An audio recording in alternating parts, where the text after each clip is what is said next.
अस्सलाम वालेकुम, नमस्कार। आज के इस ख़ास प्रोग्राम में हम आपका तहे दिल से इस्तकबाल करते हैं।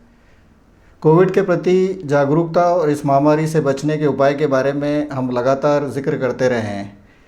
इसके चलते हमारी कोविड अवेयरनेस सीरीज़ के तहत हमने पहला डॉक्टर मंसूर अलवी, दूसरा डॉक्टर सालेह मोहम्मद कागज़ी और तीसरा डॉक्टर मिकदाद हुसैन बोहरा के वीडियोज़ जारी किए, जो काफ़ी प्रभावशाली और ज्ञानवर्धक रहे। ये सारे वीडियोस आपके लिए यूट्यूब पर अवेलेबल हैं। आज इस वेबिनार के ज़रिए से हमने कोशिश की है कि कोविड से जुड़े आपके जहन में जितने भी सवाल हैं उन सब का बेहतर से बेहतर तरीके से जवाब हमारे पैनल के डॉक्टर्स आपको दे सकें। इस महामारी को लेकर सभी पहलू पर आप पूरी तरह से संतुष्ट हो सकें, ताकि आने वाली हर परिस्थिति का सामना आप पूरी सोच समझ और संयम से कर सकें।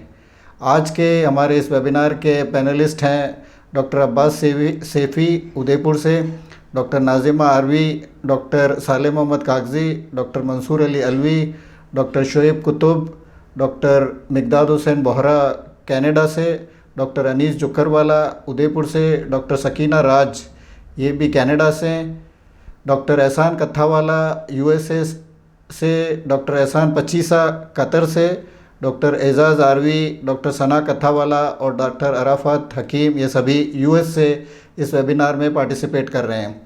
इसके अलावा हमारी इस कोविड केयर कमेटी में डॉक्टर इशाक शाह, डॉक्टर अशफाक साहब, डॉक्टर रेहाना बानू, डॉक्टर कुरैश बम्बोरा भी शामिल हैं, जो आज किसी व्यस्तता की वजह से हमारे इस प्रोग्राम में शरीक नहीं हो पाए हैं।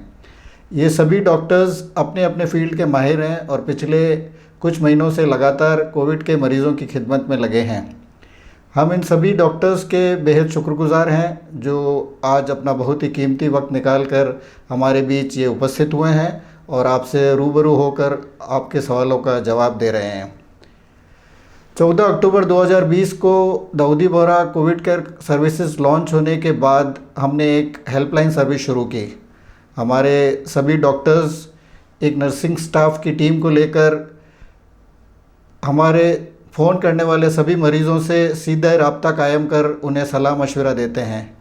हमारी हेल्पलाइन पर लगातार न सिर्फ उदयपुर से बल्कि उदयपुर के आसपास के सारे संभाग से, खासकर डूंगरपुर, बांसवाड़ा व पूरे वागड़ क्षेत्र से इंक्वायरीज़ आती रहती है। इस हेल्पलाइन पर रोज़ 15 से 20 फ़ोन हमारे पास आते हैं। जिन लोगों के परिवार में इकलौते माँ बाप यहाँ हिंदुस्तान में हैं और उनके बच्चे बहू वगैरह विदेश में हैं, वे वास्तव में काफ़ी चिंतित हैं और 4-5 फ़ोन रोज़ हमारे पास विदेश से, खासकर कुवैत व दुबई से भी आते हैं।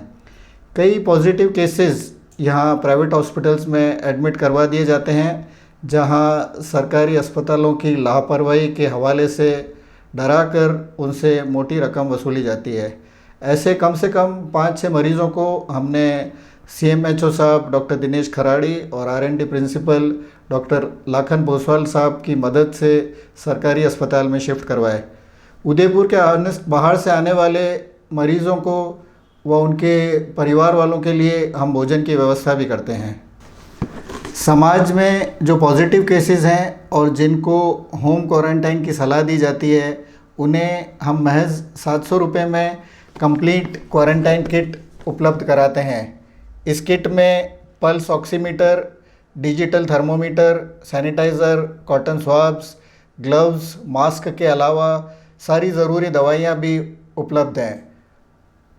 इस किट के साथ में एक इन्फॉर्मेशन बुकलेट भी है जिसमें कोविड से जुड़ी सारी मालूमात हैं। क्या किया जाए, क्या ना किया जाए, क्या खाया जाए, क्या ना खाया जाए, यहाँ तक कि क्वारंटाइन के दौरान आपके वाइटल्स यानी BP, टेम्परेचर वगैरह मॉनिटरिंग करने के लिए एक चार्ट भी इस बुकलेट के साथ मौजूद है। यह किताब समाज और शहरवासियों के लिए निःशुल्क बांटी जा रही है। अब तक हमने लगभग 25 किट का इंतज़ाम भी किया है। हमने समाज के सभी व्यापारियों को समझाइश कर उनके प्रतिष्ठानों के बाहर दिशा निर्देश के चार्ट्स भी लगवाए हैं, ताकि वे अपने यहाँ आने वाले ग्राहकों को बिना मास्क व सैनिटाइज़र के उपयोग के अपने प्रीमाइसेस में ना आने दें व अपने काउंटर्स पर सोशल डिस्टेंसिंग का पूरा ख्याल रखें। हमने सभी पब्लिक प्लेसेस पर कोरोना के खतरा से आगाह करने वाले व बचाव के तौर तरीके की जानकारी देने वाले पोस्टर्स भी लगवाए हैं। ये पोस्टर्स हमने हमारी सभी मस्जिदों, स्कूलों, बैंकों व दरगाह के बाहर लगाए हैं। Dawoodi Bohra COVID care services के माध्यम से हमारा मकसद एक कोरोना फ्री समाज का निर्माण करना है। और आप यकीन जानिए, अगर हम स्वयं हमारे साथ हमारे पड़ोसी, सारे पड़ोसी मिलकर एक कम्युनिटी के बाद सोसाइटी के बाद शहर और शहर के बाद देश का हर नागरिक अपनी जिम्मेदारी निभाए और अपने दायित्व का पालन करे तो हम इस कोरोना को ज़रूर मात दे पाएंगे। सवालों का सिलसिला शुरू करने से पहले हमें आपको ये बताते हुए काफ़ी फ़ख्र महसूस होता है कि मेडिकल क्षेत्र से जुड़े कई ओहदेदारान ने हमारे इस Dawoodi Bohra COVID care services के अंतर्गत की गई सेवाओं को काफ़ी सराहा है और हमें मुस्तकबिल में हर तरह की मदद का वादा भी किया है। आइए हमारी संस्था के बारे में उनके क्या ख्यालात हैं सुनते हैं उन्हीं की ज़ुबानी। सभी बोहरा ख़वातीन और हज़रात को मेरा आदाब अर्ज़ है, अस्सलाम वालेकुम। आज हम लोग कोविड-19 की बात करने वाले हैं।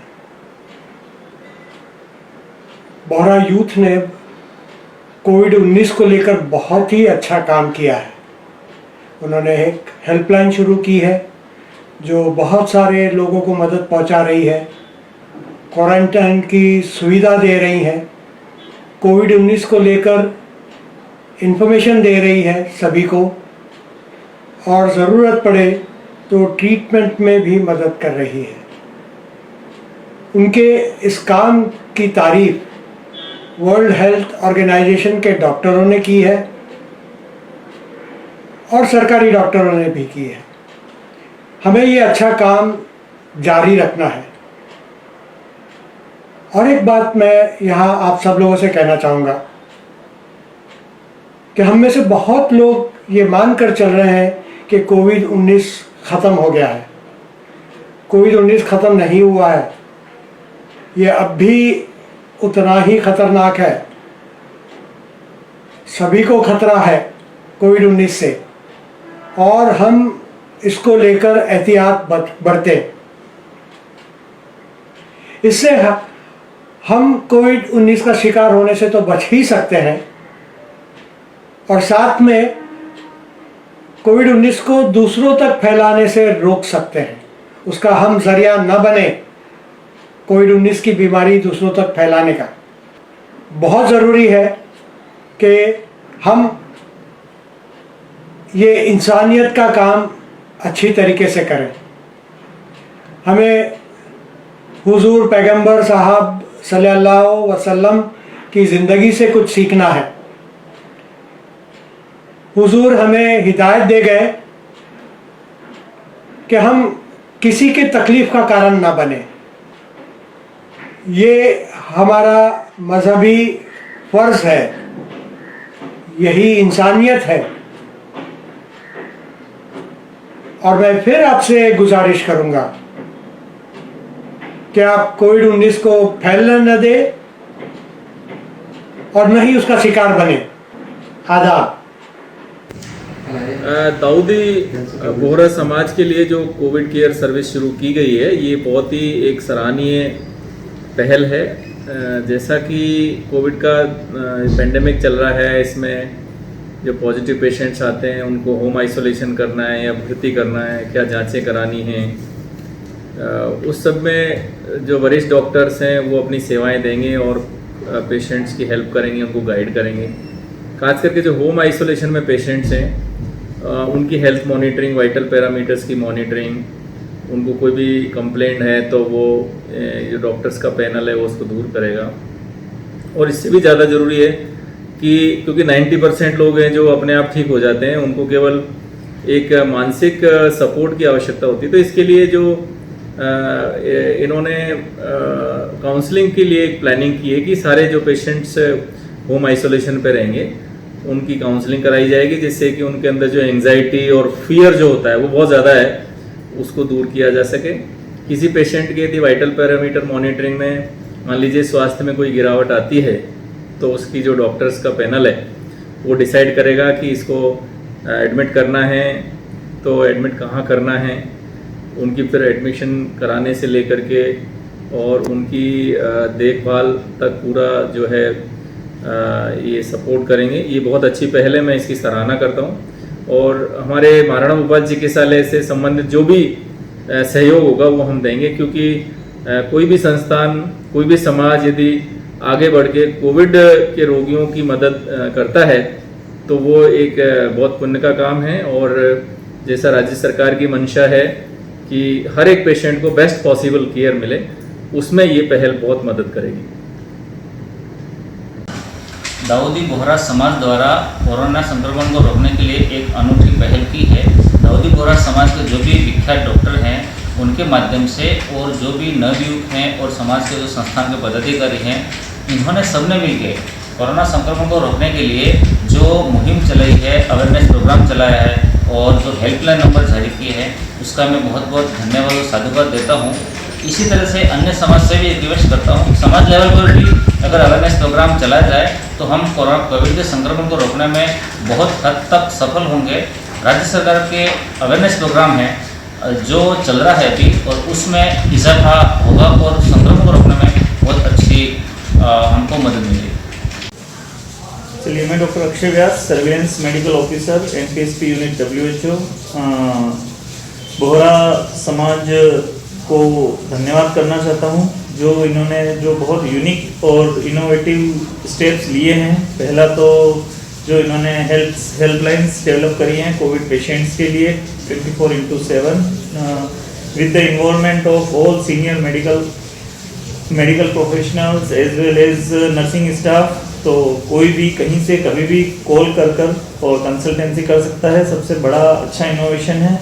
सेकंड, जो इन्होंने घर बैठकर जो सुविधाएं ये प्रदान कर रहे हैं मेडिकल की टीम द्वारा, नर्सिंग प्रोफेशनल द्वारा, कि उनको मेडिसिन प्रोवाइड कराई जाएगी, उनके वाइटल्स चेक किए जाएंगे, तो ये दोनों ही स्टेप बहुत अच्छे हैं। आगे जो इनिशिएटिव लेने जा रहे हैं या लेंगे अगर, कि इस टाइम पे जो भी ऐसे लोग जहां जिनके पास रहने की जगह नहीं होगी या जिनके घर छोटे हैं, उनके लिए कोविड केयर सेंटर टाइप भी डेवलप करेंगे।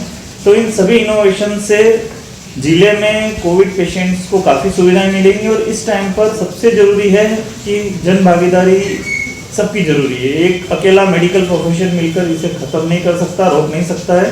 तो जितनी ज़्यादा जन भागीदारी होगी, एक जन आंदोलन के रूप में हम आगे बढ़ेंगे, साथ आएंगे, तो उतना ही हम इस महामारी से, इस पेंडेमिक से जल्द निपट पाएंगे। तो अगेन मैं बोहरा समाज को बहुत बहुत धन्यवाद अर्पित करना चाहता हूँ, पूरे ज़िले की तरफ से, WHO हमारी यूनिट की तरफ से बहुत बहुत धन्यवाद।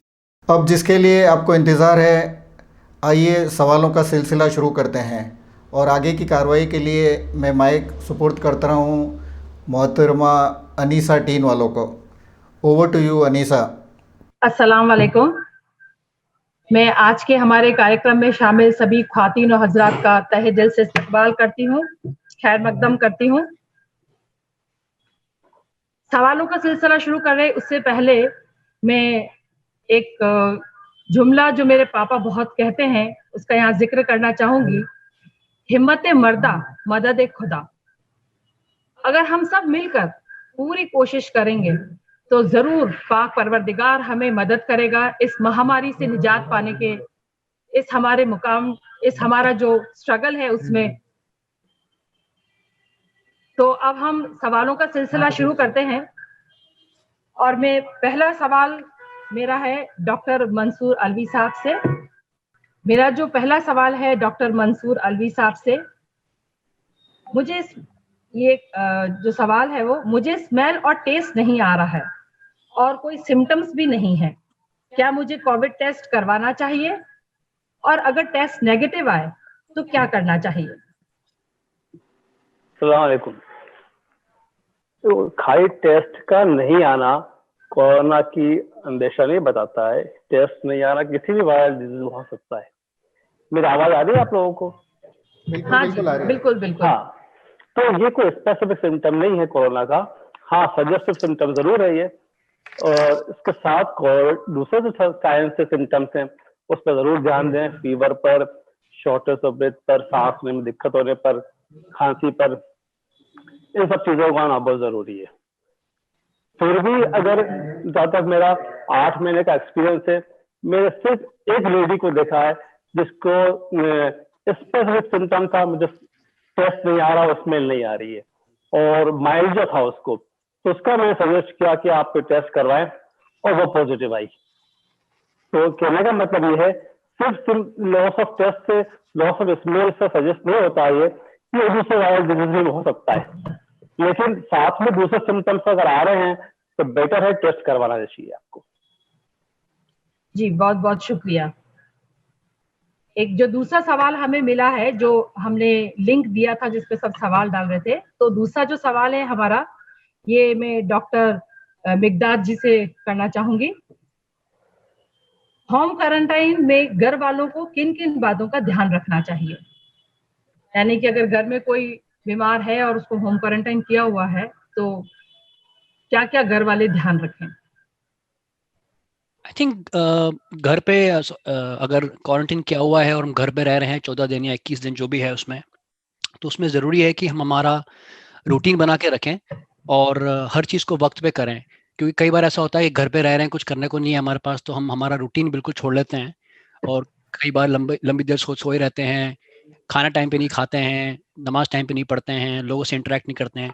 तो रूटीन बना के रखना बहुत ज़रूरी है, प्लान करके रखना ज़रूरी है, दिन को पूरा शेड्यूल करके। उसके बाद डर नहीं बैठे, लोगों से कांटेक्ट में रहना ज़रूरी है, लोगों से आगे बढ़ के कांटेक्ट करें, दिन में 3-4 बार फिक्स्ड टाइम पे अपने रिश्तेदारों से, दोस्तों से बात करें, खाने का टाइम बराबर रखें और एक्सरसाइज रेगुलरली करें। क्योंकि आप होम क्वारंटीन में हैं, अगर आपको या तो आपको सिम्टम्स हैं हल्के फुल्के, या फिर आपको सिम्टम्स नहीं हैं और आप बाकी आपकी सेहत ठीक ठाक है, तो आप अपना खाना ढंग से करेंगे, अगर न्यूट्रिशियस खाना खाएंगे तो आपकी सेहत, इम्यूनिटी बढ़ेगी आपकी। हल्की फुल्की एक्सरसाइज करेंगे तो उससे भी आपकी इम्यूनिटी बढ़ती रहेगी। और अगर आपके पास एक्स्ट्रा वक्त है क्योंकि आप क्वारंटीन में हैं, तो उसमें अपने पुराने शौक जो आपने करे नहीं हैं वैसी चीज़ें उठाएं जो जिससे आपका दिन एक्टिव रहे, दिन आपका इन्वॉल्व रहे। आप अगर खाली बैठे रहेंगे तो आपको परेशानी होगी, आपको खौफ बढ़ेगा कि भाई मैं क्वारंटीन में हूँ, मेरे को कोई ऐसा नहीं हो कि अस्पताल में भर्ती हो जाऊँ, अलग तरह की गलत बातें आएंगी दिमाग में। तो अपने आप को एक्टिव रखना, अपने आप को इन्वॉल्व रखना बहुत ज़रूरी है। और इसी के अंदर सोशल कांटेक्ट मैं कहूँगा कि बहुत ज़्यादा ज़रूरी भी है, क्योंकि अगर आप अकेले हैं, लोगों से कांटेक्ट में नहीं है या खाली अपने फैमिली मेम्बर से कांटेक्ट में हैं, तो आगे बढ़ के अगर आप लोगों से, दोस्तों से अपने व्हाट्सएप पे या स्काइप पे या अगर चैट करेंगे तो आपको खालीपन का महसूस नहीं होगा, जो हमारा सोशल स्ट्रक्चर है वो मेंटेन रहेगा। तो ये छोटी छोटी चीज़ें हैं जो कि हम सब जानते हैं, बट हम कई बार इनको अप्लाई नहीं करते हैं आगे बढ़ के। तो इनको इसलिए रूटीन बना के अगर एक्टिवली हम चीज़ों को अप्लाई करें तो हमारा दिन ढंग से निकलेगा और हमारे जो 14 दिन हैं या 21 दिन जो भी हमारा क्वारंटीन पीरियड है वो बराबर निकलेगा। और इसके बीच इस दरमियान अगर आपको कोई हेल्थ रिलेटेड कंसर्न्स हैं, क्वेश्चंस हैं, आप आगे बढ़ के अपने डॉक्टर से पूछ सकते हैं या इस ग्रुप पर आप मैसेज कर सकते हैं ताकि आपको उसका जवाब मिल जाए। और दिन में 1-2 बार ढंग के रिसोर्सेज से अपने आप को इन्फॉर्म रखें, बाखबर रहें कि भाई क्या चल रहा है बाहर, बीमारी की क्या सिचुएशन है, और इसमें भी इन्फॉर्म रहें कि किस वक्त पे आपको किस तरह के सिम्टम में आपको आगे बढ़ के और मदद मांगने की ज़रूरत है। तो ये 4 कुछ चीज़ें हैं जो मेरे हिसाब से हेल्प करती हैं क्वारंटीन में, आइसोलेशन में लोगों को। Thank you so much. बिल्कुल आपने बहुत सही फरमाया कि डर नहीं रखना है और एक्टिव रहना है, और तो हम जरूर बहुत वापस जो है रिकवर कर पाएंगे और हेल्दी रहेंगे। डॉक्टर एहसान कत्थावाला से मेरा अगला सवाल है, जिसे कोविड हो चुका हो और वो ठीक हो गए हैं, उन्हें क्या वापस से बीमारी हो सकती है? डॉक्टर एहसान कत्थावाला। हाँ जी। तो वापस बीमारी का होना रिकरेंस कहते हैं उसको, and there have been some cases of reported recurrence of the disease, लेकिन ये आटे में नमक की तरह है, इतना ज्यादा नहीं है। मेन बात यह है कि एक बार कोविड होने के बाद लोगों को इम्यूनिटी डेवलप होती है। जिस तरह हमको चिकन पॉक्स होता था तो हमें लाइफ लॉन्ग इम्यूनिटी हो जाती थी, तो वायरल डिजीजेज में इम्यूनिटी डेवलप होती है, लेकिन कोविड की इम्यूनिटी का पता नहीं है कि ये कितने दिनों की है, कितने महीनों की है या कितने सालों की है। तो उसको मद्देनजर रखते हुए हर बंदा जिसको कोविड हो चुका है उसको वापस पूरी सावधानी बरतनी चाहिए and need to be very careful. कि ये डिजीज उनको वापस हो सकती है, हालांकि इसके चांसेस बहुत कम है। तो ये तो एक अगर आटे में नमक जैसा है तो ये एक रिलीफ है, but still it is very important कि हम ध्यान रखें और पूरा केयरफुल रहें। बिल्कुल, जहां सावधानी हटी दुर्घटना घटी। जी जी बिल्कुल जरूर। बहुत सारे क्वेश्चंस आ रहे हैं और उसमें हमारा जो नेक्स्ट एक अच्छा क्वेश्चन है वो डॉक्टर नाजिमा से है। प्रेग्नेंट लेडीज जो कि कोविड पॉजिटिव हैं, उन्हें किस तरह के एडिशनल प्रिकॉशंस लेने चाहिए जिससे कि जो घर में बच्चा पल रहा है वो संक्रमित ना हो? अस्सलाम वालेकुम। वालेकुम सलाम। प्रेग्नेंट लेडी जो कोविड पॉजिटिव है उसके लिए ये है कि हम 2-3 स्टेज में बात कर सकते हैं इसकी, कि या तो प्रेगनेंसी के दौरान कोविड पॉजिटिव हुई है, या डिलीवरी के आसपास कोविड पॉजिटिव हुई है, या डिलीवरी के बाद कोविड पॉजिटिव हुई है। तीनों सिचुएशन में थोड़े से प्रिकॉशंस डिफर करेंगे। ड्यूरेशन ऑफ डिजीज तो सेम ही रहता है जैसे नॉर्मल लोगों में रहता है।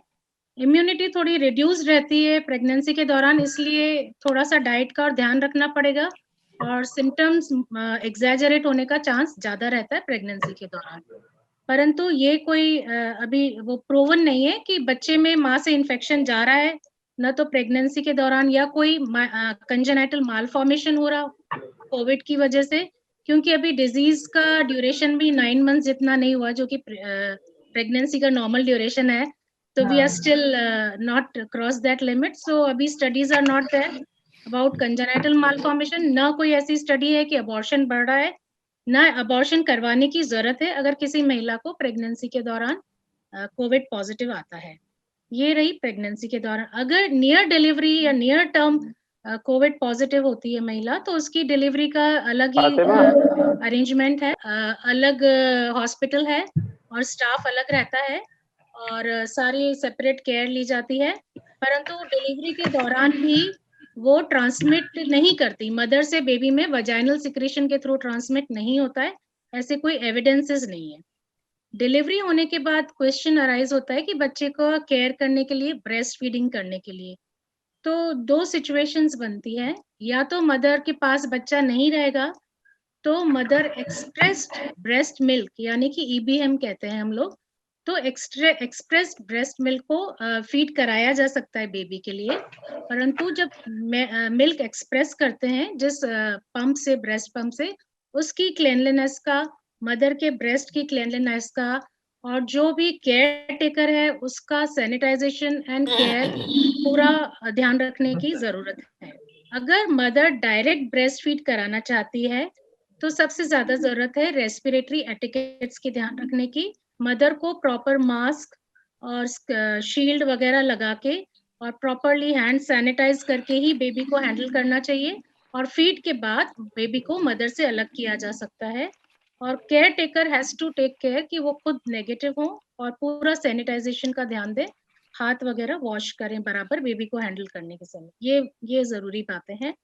और एक इस पॉइंट में मैं एक और बात कहना चाहूंगी कि अगर कोविड पॉजिटिव नहीं हुई है कोई महिला और प्रेग्नेंट है तो कृपया ध्यान दें कि लोगों से मिलना जुलना कम रखें, सोशल गैदरिंग में जाना कम रखें, और एंटीनेटल केयर विजिट्स हैं उनको भी आपके डॉक्टर की मदद से रिड्यूस किया जा सकता है आपकी मेडिकल स्टेटस को देखते हुए।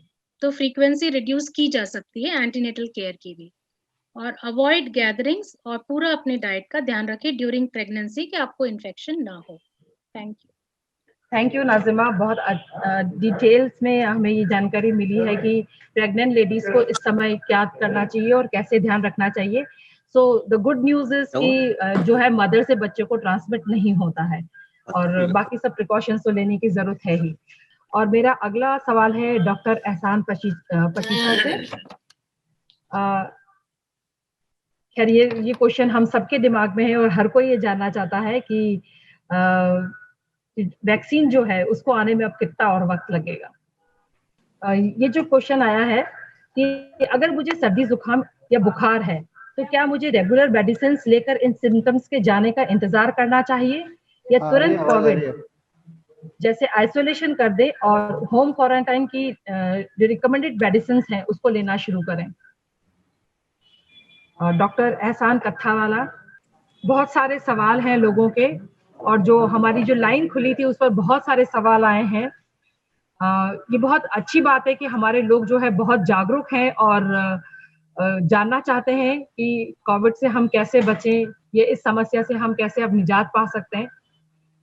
ये भी एक इंडिकेटर है कि हमारी सोसाइटी कितनी जागरूक है। सवाल ये था कि अगर हमको कोल्ड एंड कॉफ सिम्टम्स हैं तो हमको कोल्ड एंड कॉफ ट्रीट करना चाहिए कि कोविड की चिंता करनी चाहिए। तो अंग्रेजी में कहावत है कि what walks like a duck talks like a duck is a duck, है ना। तो कहने का मतलब ये है कि कोविड में about 90% of people will develop a fever, about 78 to 85% people will develop a cough. तो अगर आपको खांसी, जुकाम, कॉफ, फीवर हो रहा है, क्योंकि महामारी है, आपको यही मानना चाहिए कि ये कोविड के सिम्टम्स हो सकते हैं। You should consider it Covid unless proven otherwise. तो अगर आपके पास सहूलियत है टेस्टिंग की तो टेस्ट करा लें, अगर सहूलियत ना हो तो आपको तुरंत क्वारंटाइन की तरफ जाना चाहिए, क्योंकि इससे ना सिर्फ आपका बल्कि आपकी फैमिली का और आपकी कम्युनिटी का भला होगा। वायरस का चक्कर क्या है कि ये वायरस हमारी बॉडी में मल्टीप्लाई करता है और मल्टीप्लाई करने के बाद सिम्टम्स लाता है, लेकिन वायरस शेडिंग जिसे कहते हैं, जिससे कि आप दूसरों को इन्फेक्ट कर सकते हैं, वो 1 से 3 दिन पहले शुरू हो सकती है आपके सिम्टम्स आने के। तो अगर आप इसको खांसी जुकाम मान के बैठ गए और आपने ये वायरस अपने फैमिली मेंबर्स को और उन्होंने और पूरी कम्युनिटी में ट्रांसमिट किया, तो ये उचित ना होगा। इसलिए अगर कभी भी खांसी जुकाम हो तो आपको यही मानना चाहिए कि कोविड हो सकता है। कम से कम आपको शुरुआत में क्वारंटाइन कर लेना चाहिए अपने आप को और सिम्टोमेटिक ट्रीट करना है। 95% of the people who develop 81% of the people who develop COVID have very mild symptoms, 15% develop some serious symptoms और केवल 5%, 2 से 5% लोगों को अस्पताल जाने जैसी बीमारी होती है। तो इसलिए इट्स इम्पोर्टेंट कि हम अपने आप को पहले क्वारंटाइन में डाल दें। उसके बाद जो भी हमारा पॉसिबिलिटी है क्वारंटाइन में जो काम करना है वो करना चाहिए, लेकिन हमको इसको लाइटली नहीं लेना चाहिए। मान लो कि आपको कोविड नहीं था तो भी अच्छा है कि चलो आपने प्रिकॉशन ले लिया। Precaution is better than paying a high price for infecting family members. Thank you doctor, बिल्कुल सही आपने कहा कि खुद के लिए नहीं पर दूसरों के लिए भी हमें सोचना होगा और प्रिकॉशंस लेने होंगे, और अगर टेस्ट करवा लें तो उसमें कोई हर्ज नहीं है। Thank you so much. The question is again कि ये जो वैक्सीन है जिसका हम बड़े बेसब्री से इंतजार कर रहे हैं, ये कब तक आने की संभावना है? जी हाँ, देखिए अभी पूरी दुनिया में कम से कम 170 agencies, researchers they are in progress to develop the vaccine. और अभी भी प्री क्लिनिकल ट्रायल्स चल रही है और बहुत सारी एरर्स और मतलब जो भी चल रहा है, बट कोई एक डेफिनेट अभी भी नो वन कैन से कि ये कब तक आएगा, क्योंकि इसके वैक्सीन निकालने के लिए कई जो रिक्वायरमेंट्स होती है, टेस्टिंग करना और ये सब चीज़ें, और फिर उसको अप्रूव करना, उसके इफ़ेक्ट्स एंड साइड इफ़ेक्ट्स देखना, तो उसका एक अलग ही टाइम होता है जो किसी भी वैक्सीन के डेवलपमेंट के लिए ज़रूरी है। एंड आज की तारीख में it is very difficult to say कि कब तक या कोई डेट। पहले भी हमारे देश में जैसे कहा था 15 अगस्त को मोदी जी ने कहा था कि वैक्सीन ला के सबको बांटूंगा। It's not like, no one can claim like this, what I feel. And इस बारे में physicians can explain you in a better way because they are so अभी कुछ भी निश्चित नहीं है कि इसका कब आएगा वैक्सीन। मेरा अगला सवाल है डॉक्टर सकीना राज से कि हमारी कम्युनिटी में जो है थाल में खाना खाने का सिस्टम है और ज्यादातर लोग जो है थाल में ही खाना खाते हैं, तो ये कितना सेफ है और क्या हमें ये जो हमारा ट्रेडिशन है ये हम कंटिन्यू कर सकते हैं? अस्सलाम वालेकुम एवरीबॉडी, वेरी गुड वालेकुम क्वेश्चन। अस्सलाम। इसका मैं बिल्कुल शॉर्ट जवाब दूंगी, लेकिन मैं ऐसा जवाब दे रही हूँ कि हम लोगों को इसको प्रैक्टिकली करना चाहिए। We still have to be in the bubble, family bubble is very important. जैसे मिकदार ने कहा था, we have to be together, और स्पेशली इन दीज टाइम्स जबकि हमारा मेंटल हेल्थ भी अफेक्ट होता है। We have to sit on our थाल ऑफ कोर्स, बट हम लोग इस तरह करेंगे कि और ये बात सिर्फ अभी की नहीं है, ये हमेशा के लिए होगी। और जमात खाने में भी when it starts is that we still sit together 5-6 people, family की बात हो रही है घर में, we'll put the dastarkhan or safra, we'll put our thal, but everybody will take a separate plate or disposable plates or plates and their own spoons. They will serve food in their own plates and eat. तो ये वाला हमारा थाल का tradition भी रहेगा, साथ का भी रहेगा, but don't eat in the same थाल. Keep separate plates, serve yourself and eat. और इंशाल्लाह यही बात हम लोग जमात खाने में भी लागू करेंगे कि people either bring their own plates and spoon or we provide with थाल 5 to 6 disposable plates, serve in your plate, eat and of course throw. So that's my suggestion. नहीं, बहुत अच्छा आइडिया ये कि हम अपना ट्रेडिशन भी रखें और सेफ्टी भी साथ में मेंटेन करें. So good idea, we should all follow this. अभी से हमें अपने घरों में ये सब फॉलो करना चाहिए. Thank you so much.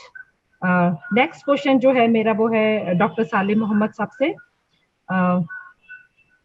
Actually में ये काफी इंपॉर्टेंट क्वेश्चन भी लग रहा है मुझे कि पैसों के लेन देन के वक्त संक्रमण से हमें बचने के लिए क्या ध्यान रखना चाहिए, क्योंकि we all go through this. सलाम वालेकुम. वालेकुम अस्सलाम. मेरी आवाज आ रही है? अच्छा, एक बहुत अच्छी बात ये हो गई कि मोदी साहब ने नोटबंदी कर दी, तो काफी रिस्क पैसे गिनने का काम हो गया है जी. एनीवे, तो नोट्स एक चीज ऐसी कि डर्टी रहती, कंटेमिनेटेड रहती. एनीवे, कोई भी बीमारी के लिए, वायरस खाली कोविड के लिए नहीं, for any other infectious disease, contagious disease, तो ये इशू, क्योंकि आप इंडिया में भी आदत है थूक लगा के गिनना वगैरह जो भी है, बट कोविड में ये वायरस नोट में कितना दिन जिंदा रहता है इसका अभी रिसर्च नहीं हुई. रिसर्च के लिए उसका कल्चर लेके उसको डेवलप करना पड़ता है और ये सब बहुत रिसर्च की बात है.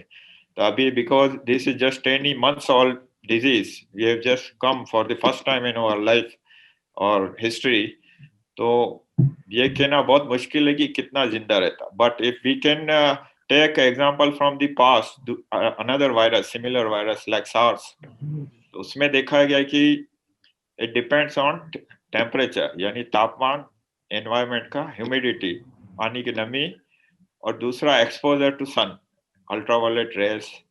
तो ये कुछ इश्यू है. उसके हिसाब से जैसे पेपर में एब्जॉर्बेबल होता है वाटर, तो नमी एकदम से खत्म हो जाती है, तो उसमें बहुत कम रहता है, 1 या 2 दिन. सार्स की मैं बात कर रहा हूँ, not COVID, but we can take example from this.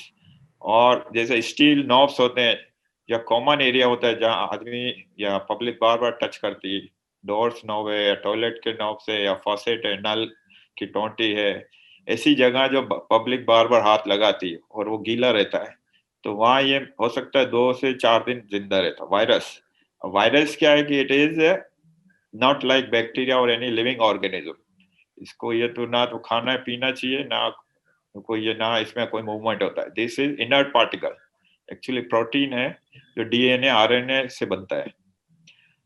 तो outside the environment of animal और बॉडी, यानी इंसान और जानवर, लिविंग ऑर्गेनिज्म के बाहर ये ज्यादा रह नहीं सकता. मोस्टली अल्ट्रावायलेट रेज, जो सूर्य या सन रेज है, उससे प्रोटेक्शन मिलता है. Once it is expose to outside, तो इट मे गेट किल्ड.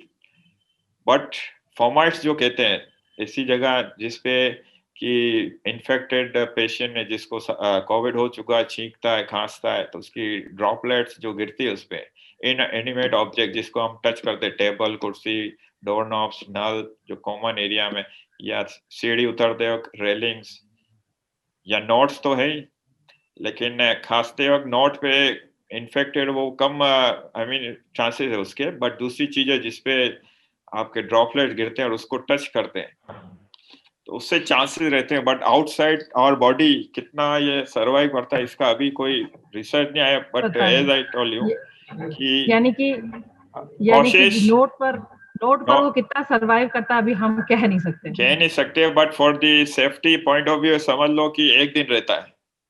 अच्छा, anyway we should avoid counting notes, और if you have soiled your hands, यानी नोट काउंट कर दिए, तो एक हैबिट बना दे कि हाथ धो लें. तो मतलब वो इशू इशू आए नहीं कि आप जिंदा है, वायरस लगा नहीं लगा। दूसरी बात, नोट्स पे वायरस होना is not enough.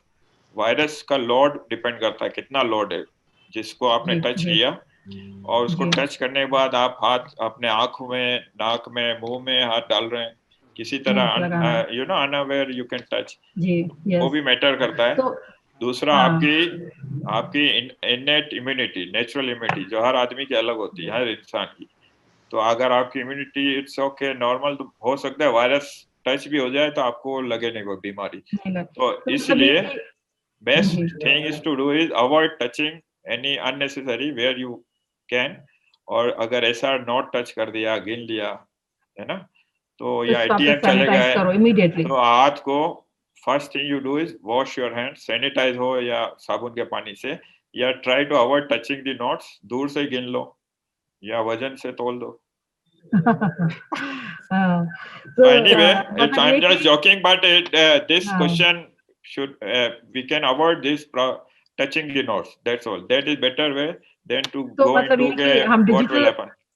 Digital payment जहाँ तक कर सकते हैं वहां तक डिजिटल पेमेंट करें, और अगर नोट को हाथ लगा ही रहे तो हम इमीडिएटली अपने हाथ को तो सैनिटाइज कर लें, या क्योंकि हमें ये नहीं मालूम कि एक नोट पर वायरस जो है वो कितना लोगों ने हाथ लगाया रह सकता है। हाँ जी, but anyway chances are contaminated हो सकते हैं। But anyway by logic chances are very less, क्योंकि उस पे ड्रॉपलेट्स, खांसी और छींक से उस पे कुछ गिरा, वो चांसेस बहुत कम है। क्योंकि नोट ज्यादातर सेफ्टी में रहते हैं, जेब में या whatever in you know coffer जहाँ भी है आपके खजाने में रहते हैं, तो एक्सपोजर कम होता है। बट दूसरी चीजों में एक्सपोजर ज्यादा रहता है, जब डोर नॉब से जो आउटसाइड है।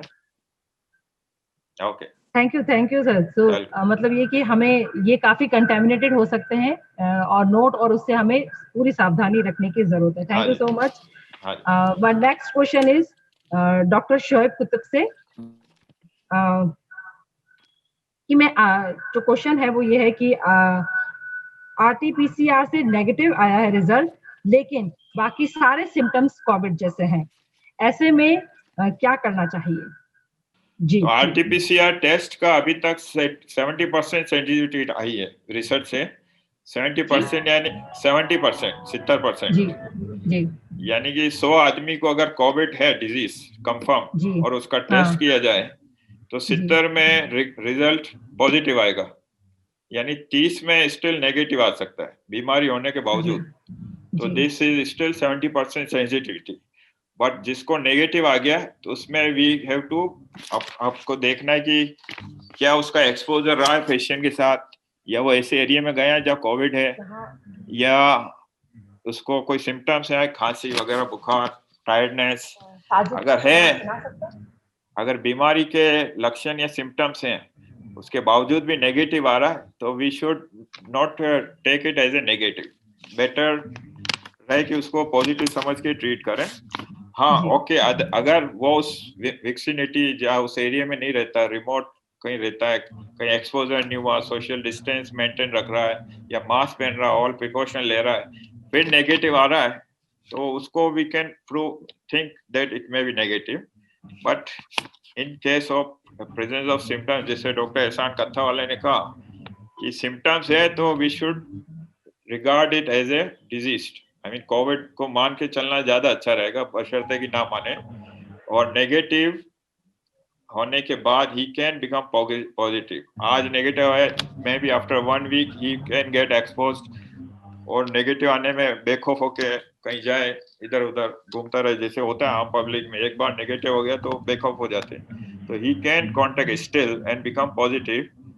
But because again disease is new and we don't know much about the disease behavior, तो मतलब anyway RTC जो रिजल्ट है, जो टेस्ट है, इस पे भी अभी रिसर्च नहीं हुई। It is just in very, तो मतलब ये कि अगर सिम्टम्स है तो फिर हमें पूरा ध्यान रखने की जरूरत है ही, है ना। भले आपका नेगेटिव तो करवाना ही चाहिए, बट उसके बावजूद भी हम टेस्ट अगर नेगेटिव भी कह रहे हैं, पर अगर सिम्टम्स है तो हमें प्रिकॉशंस पूरे लेने की सख्त जरूरत है।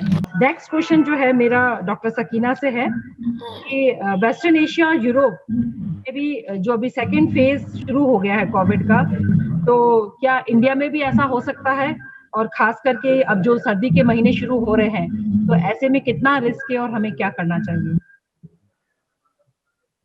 Dr. Sakina. I was just checking. थोड़ा मैं रिसर्च कर रही थी तो इंडिया देखे हमारा मॉडल देखे कनाडा में क्या हुआ US and Europe. So in June and July the cases started going down. There was like 80 cases per day here in Calgary. Calgary में यहाँ पर हूँ कनाडा में. तो जैसे ही स्कूल खुले और थोड़ी सी इन्होंने सोशल गैदरिंग की इजाजत दी like 100 people outside and 50 people inside, then second wave came. Yesterday there were 622 cases in Oh my God. in our province. So second wave is really bad. Canada में हमारी ये situation है कि health care बहुत अच्छा है, tracing बहुत अच्छी है. अगर सपोज मेरे क्लिनिक में एक पेशेंट पॉजिटिव आया तो हमारे जितने भी कॉन्टैक्ट्स हैं उस दिन के उस हफ्ते के they can trace them and test them. तो ये फैसिलिटी अनफॉर्चुनेटली इंडिया में नहीं होगी, लेकिन यहाँ पर second wave is really bad. There is again restrictions and second lockdown.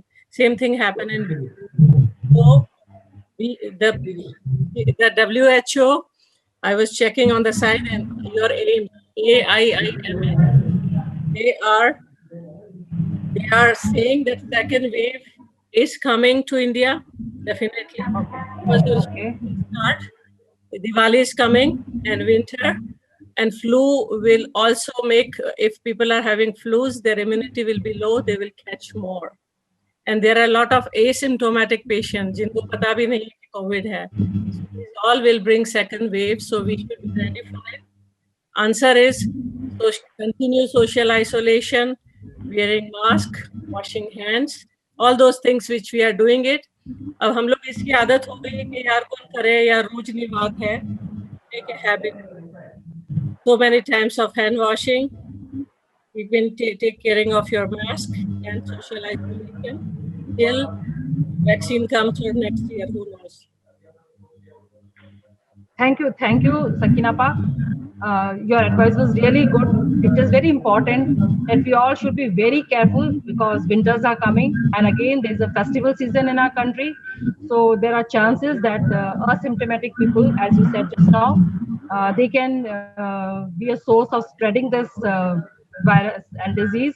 So it's very, very important that we do not become easygoing, but take full care and full precautions. Thank you so much, Doctor. My next question is to Dr. Ehsan Pachisha. जो question हमें मिला है कि Covid से उभरने के बाद post Covid किस तरह के प्रिकॉशंस लेने चाहिए.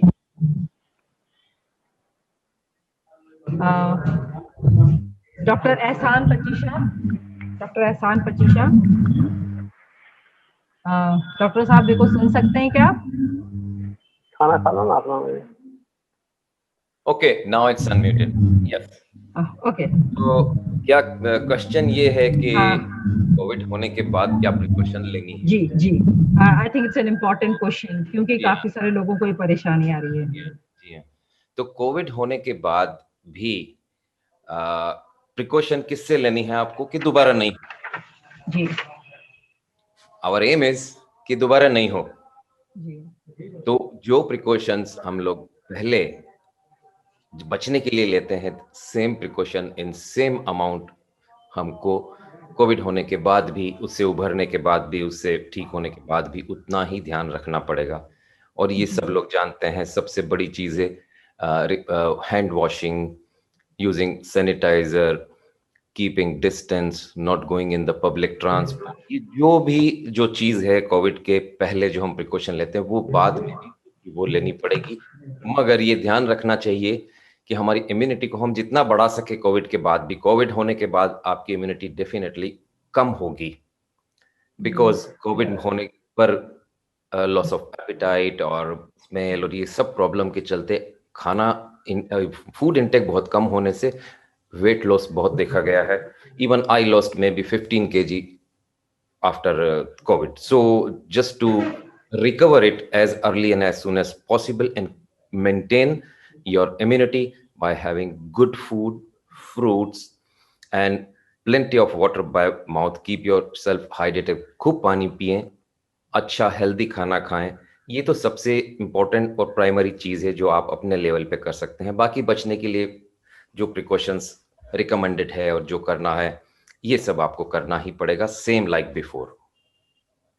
यानी कि जो आपका कहना था कि हमारी बॉडी जो है वो बहुत कमजोर हो जाती है और हमें अच्छा खाना चाहिए, अच्छा रेस्ट करना चाहिए और पूरा ही अपना ध्यान रखने की जरूरत है। यानी कि कोविड हो गया तो उसके बाद ये सोच के आराम से बैठ जाएं कि अब हमें कुछ नहीं होगा, वो सही नहीं है। जैसा कि सब लोग बताते हैं कि री-इन्फेक्शन हो रहा है, रिकरेंस हाँ हो जी, रहा है, री-इन्फेक्शन हो रहा है।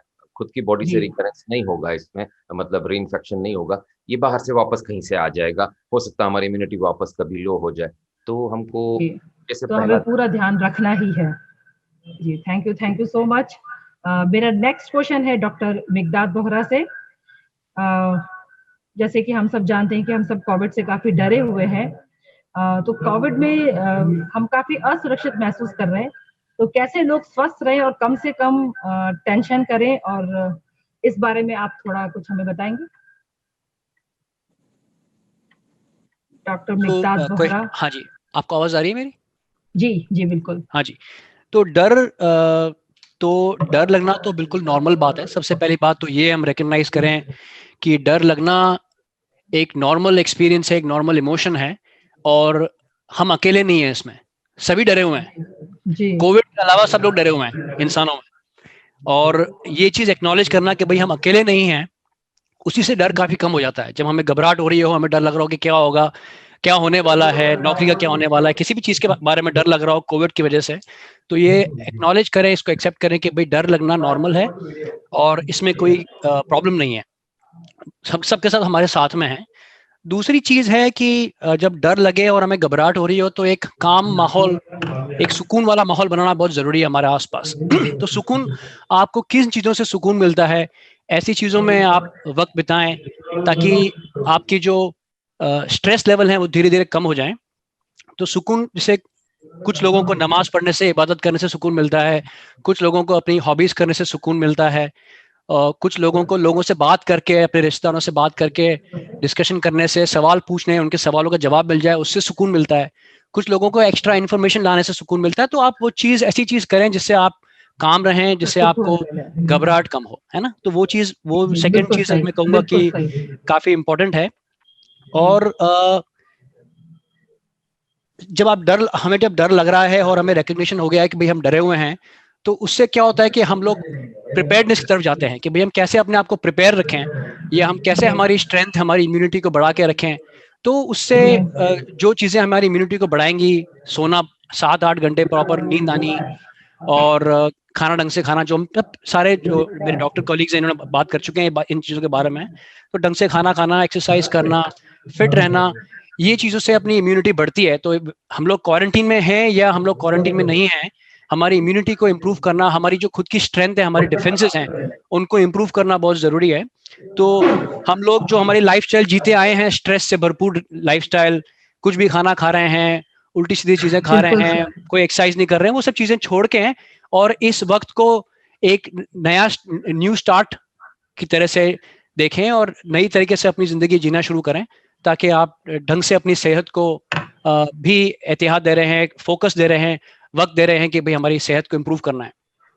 और चौथी चीज मैं कहूंगा कि जब हमें डर लग रहा है और हम प्रिपेयर्ड होने की कोशिश कर रहे हैं, तो डर एक अच्छी चीज भी है, क्योंकि डर की वजह से ही हम सारे प्रिकॉशन लेते हैं। जो आदमी बाहर जाके बोल रहा है मैं मास्क नहीं पहनूंगा या मैं चीखूंगा तो हाथ नहीं लगाऊंगा क्योंकि ये सब बकवास है, वो डरा हुआ नहीं है। तो आप अपने डर को अपने फेवर में इस्तेमाल करें और एक्स्ट्रा प्रिकॉशन लेके रखें। एक्स्ट्रा प्रिकॉशन लेने में कोई नुकसान नहीं है। अगर आप हाथ धो रहे हैं अपने, या आप लोगों से ज्यादा इंटरेक्ट नहीं कर रहे हैं, पास जाके दूर रह रहे हैं, अगर आपको जुकाम जैसे सिम्टम हो रहे हैं और आप घर के अंदर रह रहे हैं, तो वो सब प्रिकॉशंस हैं। और वो एक्स्ट्रा प्रिकॉशन लेना से आपका डर एड्रेस होगा, आपका डर कम होगा। तो ये 3-4 छोटी छोटी चीजें हैं जिनसे मतलब आपका डर कम हो सकता है। और सबसे बड़ी बात मैंने कहा आपको पहले कि भैया एक्नॉलेज करना उसको, कि डर होना कोई एबनॉर्मल चीज नहीं है, बिल्कुल नॉर्मल चीज है। डर लगना is normal, let it happen, accept करें उसको, कबूल करें कि भाई मैं डरा हुआ हूँ, और उसके बारे में आप कैसे अपनी सॉल्यूशंस निकाल सकते हैं। अगेन, हेल्थी लाइफस्टाइल, लोगों से कांटेक्ट, कीप प्रिकॉशंस इज मतलब इन चीजों को बना के रखें। ये सिंपल चीजें बिल्कुल आपकी जो एक बात जो बहुत अच्छी लगी कि डर को भी हमें पॉजिटिव उसका हमें यूज करना है, और बिल्कुल सही कि डर तो हो बट हम टेंशन ना करें, उसको इतना ना बढ़ाएं कि हमें परेशानी होने लग जाए। हाँ जी, बस वो डर की वही बात है, डर। जी, बहुत सारे सवाल हमारे पास और कुछ फ्लैश भी हो रहे हैं स्क्रीन पर, हम कोशिश करेंगे सबका जवाब देने का। मेरा सवाल ये था कि कम्युनिटी लेवल पर हमें क्या प्रिकॉशंस लेने चाहिए हमारे अडल्ट्स और बच्चों के लिए, ताकि हम अपनी कम्युनिटी को हेल्दी रख सकें। इस क्वेश्चन का आंसर देने के लिए मैं स्क्रीन शेयर करना चाहूंगी। Akhtar, please help me, allow me to share my screen. I want to give effective messages. पूरा जो क्रक्स इस सोसाइटी बनाने का था, Dawoodi Bohra COVID care society का यही मेन एम था कि कम्युनिटी में स्प्रेड जो बहुत ज्यादा हो रही थी उसको हम रोकना चाह रहे थे। तो इसलिए मैं ये थोड़ा इफेक्टिवली मैसेज देना चाहूंगी थोड़े से पिक्चर्स के थ्रू। एक बात मैं ये कहना चाहूंगी लोगों को कि कम्युनिटी स्प्रेड ऑलरेडी हो चुका है, और अब जो है जिंदगी फिर से पटरी पे लाने की हम कोशिश कर रहे हैं, बिकॉज इकोनॉमिकली हम बहुत सेटबैक हो गया है। तो रूटीन लाइफ धीरे धीरे स्टार्ट हो रही है, परंतु कम्युनिटी स्प्रेड हो चुका है, तो उसको अभी हमें रोकना है। तो उसके लिए बहुत सारी बातें सैनिटाइजेशन वगैरह की हो चुकी है। कुछ 2-4 पॉइंट्स जो मिस हो रहे हैं उनको मैं पिक्चर्स से दिखाना चाहूंगी। I think you are able to see me. Yes. So together we have to fight COVID. Main precautions जो हम usually हमारी habits हैं, एक हम जो सलाम करते हैं हम दूर से करें, हाथ ना मिलाएं, करीब ना आए। ये एक मिलते से हम जो एक हग करने की या सलाम करते हैं, हाथ चूमने की प्रथा है, वो हमारी बहुत अच्छी है, बट अभी इन दिनों थोड़ा रिस्की ज्यादा है। दूसरा ये हमारे मन में क्वेश्चन रहता है कि मास्क कब पहना जाए। 24 आवर्स तो हम नहीं पहन सकते, तो कुछ ऐसी सिचुएशंस होती है जिसमें हमें मास्क पहन लेना चाहिए। जैसे कि हम एक क्लोज रूम में बैठे हैं, कुछ 2, 4, 5 लोग इकट्ठा हुए हैं, इसमें एक बात और ये ध्यान रखने की, मास्क पहनने के अलावा, डिस्टेंसिंग के अलावा, the room should be well ventilated. Closed room में बैठना अवॉइड करें, एक से ज्यादा लोग क्लोज रूम में बैठना अवॉइड करें, वेल वेंटिलेटेड रूम हो, और अगर बैठने की जरूरत पड़ती है तो मास्क जरूर लगाएं। दूसरा ये है रेस्पिरेटरी एटिकेट्स का होना बहुत जरूरी है। वैसे तो हमें हिदायत बार बार दी जा रही है कि हम मास्क पहने, फिर भी कभी बाय द वे ऐसा सिचुएशन है कि हम नहीं पहनते हैं ओपन स्पेस में, तो भी कभी हमें छींकना या खांसी आती है। तो अगर हमारे पास हैंकरचिफ नहीं है तो एल्बो यूज करें, और स्नीजिंग और कॉफिंग के बाद हैंड्स वॉश करें, ये बहुत आवश्यक है। ये सारी चीजें जो है कम्युनिटी स्प्रेड में बहुत मल्टीप्लाई करने में देती हैं, तो उसको हमें स्टॉप करना है कि अब कम्युनिटी स्प्रेड को हमें रिड्यूस करना है, एंड सेकेंड वेव का पीक को लोअर रखना है। दूसरा चीज, ये बड़ी आदत होती है पब्लिक में थूकने की या खुले में थूकने की, जो कि बहुत ही डेंजरस आदत है, और स्पेसिफिकली जो लोग तंबाकू खाते हैं। और अभी मैं आपको ये और बता दूं कि it is by law spitting in public is penalised, कि पब्लिक में अगर आप स्पिट करते हो तो इट इज लॉफुली पेनलाइज्ड। दूसरा ये है ट्रैवल जब तक मैंडेटरी ना हो, please don't travel. Travel is the highest risk for transmission of disease, because multiple contacts होते हैं और multiple chances होते हैं कि हम different viruses से infect हो जाएं। So avoid traveling unless mandatory.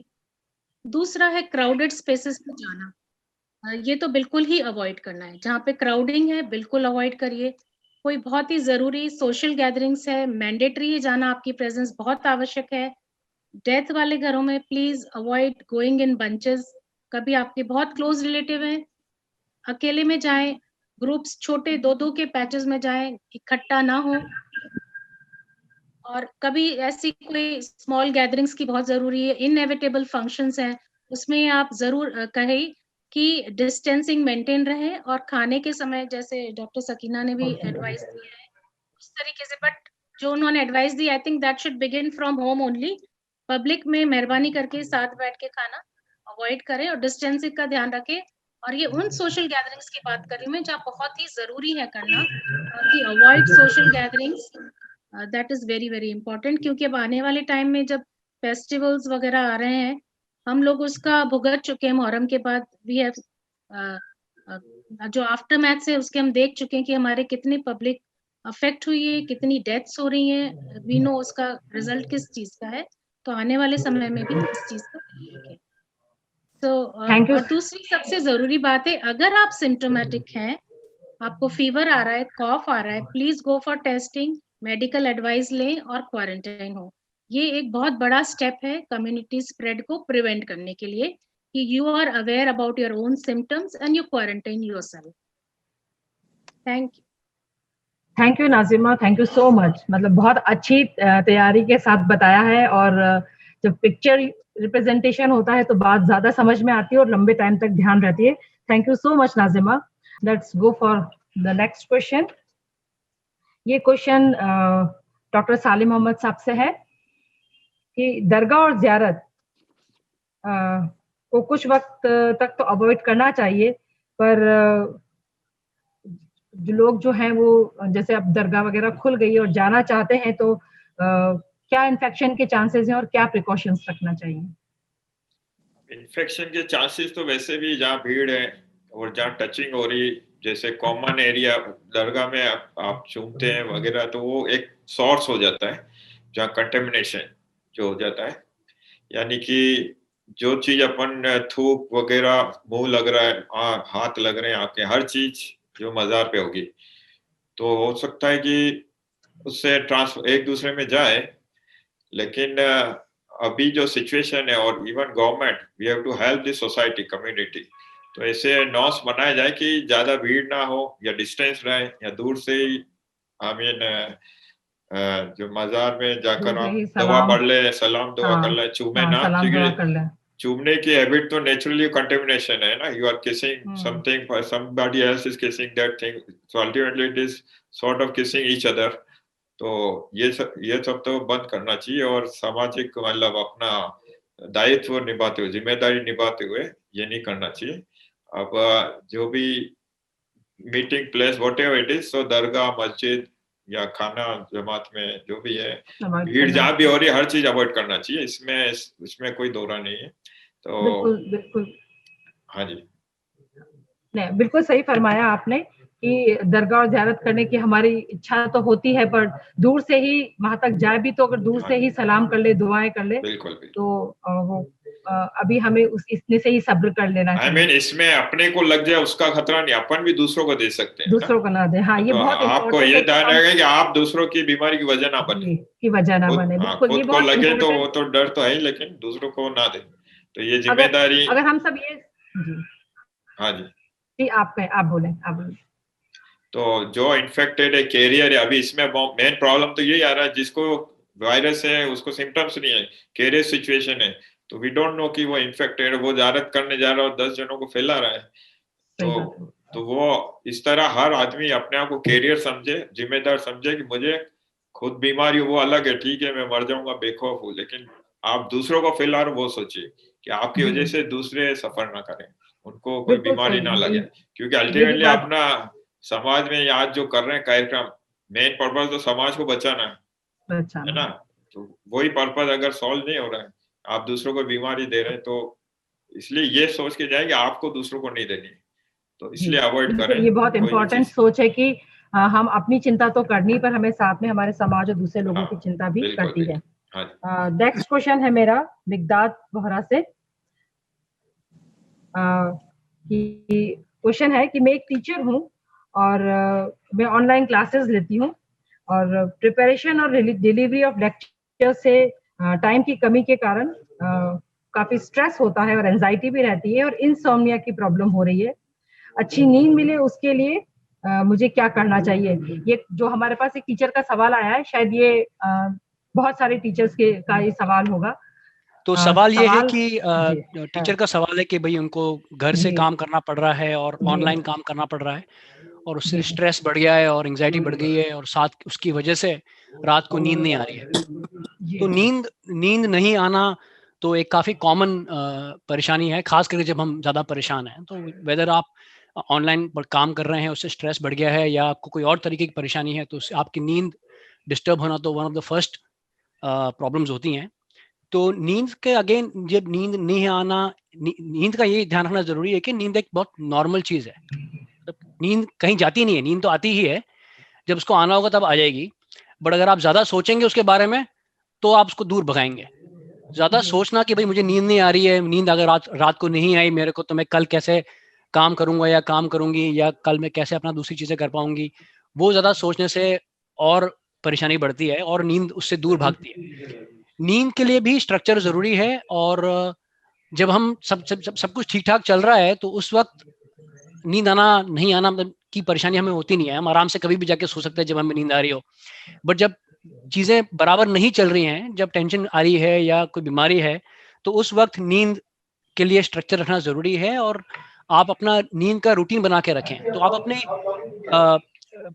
पिछले वक्त में आपने किस हिसाब से आप अपना सोने का टाइम क्या है उसको आप फिक्स रखें। अगर आप 10 बजे या 10:30 बजे के आसपास आप सोने जाते हैं नॉर्मली, तो वही टाइम रखें, उसको लेट ना करें। 2-3 घंटे रात को किसी दिन रात को आप 1 बजे सो रहे हैं, उसके अगले दिन आप 8 बजे सो रहे हैं, या आप ज्यादा सो रहे हैं, बिस्तर में लेटे हुए हैं, नींद और आने की कोशिश कर रहे हैं, ऐसा ना करें। अपना टाइम फिक्स रखें। अगर आप 7-8 घंटे सोते हैं तो 7-8 घंटे ही अपने नींद का टाइम रखें, और अगर आप 11 बजे जाते हैं सोने तो उसको फिक्स रखें 11 बजे के आसपास। दूसरा ये है कि ऑनलाइन जब हम काम करते हैं तो ऑनलाइन काम करने की वजह से हमें काफी ज्यादा ब्राइट लाइट का एक्सपोजर होता है, यानी जो स्क्रीन से लाइट रोशनी हमारी आंखों में आती है, उससे हमारे दिमाग को सिग्नल मिलता है कि भाई दिन है, रात का वक्त नहीं है। और हमारी नेचुरल टेंडेंसी ये है कि हम रात को सोते हैं। तो अगर आप शाम को अगर आप काम कर रहे हैं, आप ऑनलाइन बच्चों के लेक्चर प्रिपेयर कर रहे हैं या बच्चों की मार्क्स चेक कर रहे हैं, तो आप अपना अगेन रूटीन बना के रखें कि रात को 7-8 बजे बाद स्क्रीन बिल्कुल बंद कर दें। कि कोशिश करें कि सारा काम जो स्क्रीन का है वो उसके पहले ही हो। रात को शाम को जब अंधेरा होना शुरू होता है तो 7-8 बजे बाद स्क्रीन अपना बंद कर दें। और कई सिचुएशन में ऐसा होता है कि भाई आपके पास वक्त नहीं है और आपको रात को स्क्रीन पे काम करना पड़ रहा है, तो अगर आपको रात काम करना पड़ रहा है तो आप या तो ब्लू लाइट फिल्टर के आते हैं स्क्रीन, जो आप अपने आप फोन पे लगा सकते हैं या आप अपने कंप्यूटर की स्क्रीन पे लगा सकते हैं ब्लू लाइट फिल्टर, वो लगा के रखें। उससे जो रोशनी का असर है आपके दिमाग पे, आपकी आंखों पे, और उसकी वजह से जो नींद के ऊपर असर है वो कम हो जाएगा। 40 से 50% फर्क कम पड़ेगा उसका, और असर कम पड़ेगा और आपको नींद आने में आसानी रहेगी। और तो ये दो चीजें हैं, रूटीन रख के रखना, और ये नहीं सोचना कि भाई नींद नहीं आई तो क्या होगा, नींद आ जाएगी। नींद के पीछे भागने की कोशिश नहीं करना। और साथ में अगर आप बिस्तर पे जाएं और सोने की कोशिश कर रहे हैं अपने बेडरूम के अंदर, तो उस वक्त फोन ना रखें अपने पास में, फोन इस्तेमाल ना करें, स्क्रीन इस्तेमाल ना करें, कोई सा भी टीवी हो, आईपैड हो, फोन हो, कुछ भी हो, उससे इस्तेमाल ना करें। मैं तो ये रेकमेंड करूंगा कि अगर आपको फोन चार्ज करना है अपना, तो फोन को बेडरूम के बाहर ही चार्ज करें, अंदर रखे ही नहीं रूम के। कोई भी तरह का डिस्ट्रैक्शन नहीं होना चाहिए। और एंग्जाइटी हो रही है, घबराहट हो रही है, उससे क्या होता है कि आदमी का, इंसान का स्टिमुलेशन लेवल है जो बढ़ जाता है।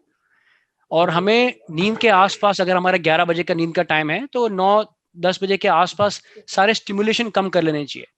तो आप जो भी प्लानिंग कर रहे हैं, या आपके अकाउंट्स कर रहे हैं, या बच्चों की मार्किंग कर रहे हैं, या अपने हस्बैंड या अपनी वाइफ से झगड़ा करना है, तो वो भी आप पहले करें। उन चीज़ों को नींद के आसपास ना करें, क्योंकि नींद के आसपास अगर आप कोई भी ऐसी चीज़ करेंगे जिससे आप स्टिमुलेट हो रहे हैं, जिससे आपकी घबराहट बढ़ रही है, तो नींद भागेगी, उससे नींद दूर जाएगी, नींद पास में नहीं आएगी। इसलिए रिलैक्सेशन करना, दिमाग को शांत रखने की कोशिश करना नींद के आसपास, वो भी ज्यादा जरूरी है। एक और चीज है हमारी कॉफी और चाय पीने की आदत। जब सब कुछ ठीक ठाक चल रहा हो तो रात को हम लोग दोस्तों के साथ जाके चाय पी लेते हैं, या अपने फैमिली के साथ बैठ के रात को 1 कप चाय पी के और 9-9:30 बजे टीवी देखते हैं। अगर आपको नींद नहीं आ रही है तो चाय कॉफी पर बहुत ध्यान रखें, और कम से कम 5-6 घंटे पहले नींद के ही अपनी लास्ट कॉफी या चाय होनी चाहिए। तो रात को अगर आप 11 बजे सोने जा रहे हैं या 10 बजे सोने जा रहे हैं, तो 4-5 बजे बाद चाय, कॉफी, कोल्ड ड्रिंक जिसमें कैफीन होता है वो बिल्कुल बंद कर दें, क्योंकि इससे एक सिंपल चीज है जो हमें ध्यान में रखनी चाहिए, उससे बहुत फर्क पड़ता है नींद के ऊपर। तो ये कुछ आई थिंक 4-5 चीजें हैं सिंपल जो सॉल्यूशंस हैं, आप अगर अप्लाई करेंगी तो आपकी नींद अच्छी होगी रात को। और अगर आपको स्पेशली कोई स्पेसिफिक क्वेश्चन है नींद के बारे में, आप इस अगेन जो ये चैट वगैरह है ग्रुप पे, उस पर सवाल पूछ लीजिए, मैं आपके इंडिविजुअली आंसर दे दूंगा। जी, थैंक यू सो मच। हाँ, ये बहुत इम्पोर्टेंट है कि थोड़ा सा अपना जो प्रोग्राम है, स्केड्यूल है, उसको सही बना लें, और चाय कॉफी वगैरह ये थोड़ा कम कर ले ताकि नींद अच्छे से आए, हेल्दी रहे। Thank you doctor. मेरे ख्याल से डॉक्टर अनीस जुक्कर वाला ऑनलाइन है। तो जो हमारा एक सवाल उनसे था कि वे कोविड पॉजिटिव हूँ और अगर मुझे रेगुलर डिजीनेस रहती है, चक्कर आते हैं, तो मुझे क्या करना चाहिए। डॉक्टर अनीस जुक्कर वाला, ये हमारे एक सवाल आया है। जी, अस्सलाम वालेकुम। पहले मैं कोविड केयर हेल्थ सर्विस जो अपने दाऊदीपोरा समाज ने स्टार्ट किया उन सबको मैं कॉन्ग्रेचुलेट करता हूँ। मैं डॉक्टर अनीस, मैं एक न्यूरोलॉजिस्ट हूँ। तो ऑब्वियसली मेरे पास इस तरह का ही सवाल आना था। तो इसके बारे में बस जैसे डिजीनेस वाला जो क्वेश्चन आया है ना, तो इसमें डिजीनेस एक बहुत ही कॉमन सिम्टम है। कॉमन सिम्टम मींस जिस तरह से फीवर है, पेन है, हेडेक है, बहुत ही कॉमन सिम्टम माना जाता है, उसी तरह से डिजीनेस भी काफी कॉमन सिम्टम है। अब वो डिजीनेस का क्या एक्चुअली मीनिंग लेना चाह रहे हैं, जैसे for example is it like सब कुछ रोटेट हो रहा है, या उनको आंखों के सामने अंधेरा आ रहा है, या कमजोरी के कारण उनको डिजी फीलिंग हो रहा है, या उनको चलने में कोई कठिनाई हो रही है, उससे उनको मींस इधर उधर पैर डगमगा रहे हैं। तो ये डिजीनेस में अपने को और फर्दर क्लैरिफाई करना पड़ेगा। जैसे मैं कुछ एग्जांपल्स दे सकता हूँ, ठीक है ना। कुछ एग्जांपल्स जैसे फॉर एग्जांपल एक पेशेंट है, वो बोलता है कि मुझे डिजी फीलिंग आ रही है, और खड़े होने पे उनके आंखों के सामने कुछ अंधेरा सा छाता है, या फिर उनको लगता है कि चक्कर सा आ रहा है और वो तुरंत बैठ जाते हैं।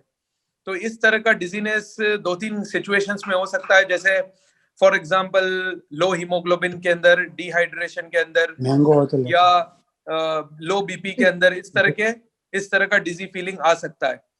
सेकेंड तरह का सिम्टम होता है जो पेशेंट को लगता है कि जब वो सोते हैं तो उनके आसपास की चीजें सारी रोटेट करने लग जाती है, या ऊपर नीचे हो जाती है, या उनको लगता है उनका पलंग नीचे की तरफ जा रहा है, या उनको फील होता है कि सब कुछ दीवारें ऊपर की तरफ जा रही है। इसको हम हमारी भाषा में वर्टिगो बोलते हैं। और अगर ये लेटने पे ज्यादा हो रहा है या पोजीशन चेंज करने पे ज्यादा हो रहा है, तो इसको हम पोजिशनल वर्टिगो कहते हैं, या हमारी मेडिकल टर्म्स में इसको हम बीपीपीवी कहते हैं। ये मोस्टली एक पोजीशन में ज्यादा देर लेटे रहने की वजह से, कुछ कान के अंदर जो फ्लूइड होता है उसमें कैल्शियम पार्टिकल्स का डिस्प्लेसमेंट होने की वजह से ये सिम्टम होता है। और तीसरा जो चक्कर के बारे में बताया कि चक्कर का फीलिंग हो रहा है, तो चलने में जैसे फॉर एग्जांपल उनको ऐसा फीलिंग हो रहा है कि वो इधर उधर डगमगा रहे हैं, या उनका बैलेंस नहीं बन पा रहा है, तो फिर ये वाले जो सिम्टम्स होते हैं, इस तरह के जो चक्कर होते हैं, ये नर्वस सिस्टम से रिलेटेड है। अपने ब्रेन के अंदर चक्कर की फीलिंग कम करने के लिए कुछ तरीके होते हैं, जैसे कुछ सिस्टम्स बनाए हुए हैं, जैसे सेरिबेलम करके एक ब्रेन में सिस्टम होता है जिससे हमारा बैलेंस मेंटेन होता है, एक सेंसरी पाथवे होता है जिससे हमारा बैलेंस मेंटेन होता है। तो नॉट गोइंग इन डिटेल में कह सकता हूं कि उनमें कोई डिफेक्ट होने की वजह से भी ऐसे चक्कर आ सकते हैं। तो regarding remedy of dizzy feeling, तो ये मानते हुए कि सपोज उनका डिजी फीलिंग उनको खड़े रहने पे ज्यादा हो रहा है और बैठने से ठीक हो रहा है, आंखों के सामने कुछ अंधेरा सा आ रहा है और उनको लग रहा है कि वो गिर जाएंगे, इस तरह का फीलिंग अगर उनको हो रहा है, तो जो मैंने बताया कि it can be because of low haemoglobin या डिहाइड्रेशन या लो बीपी की वजह से।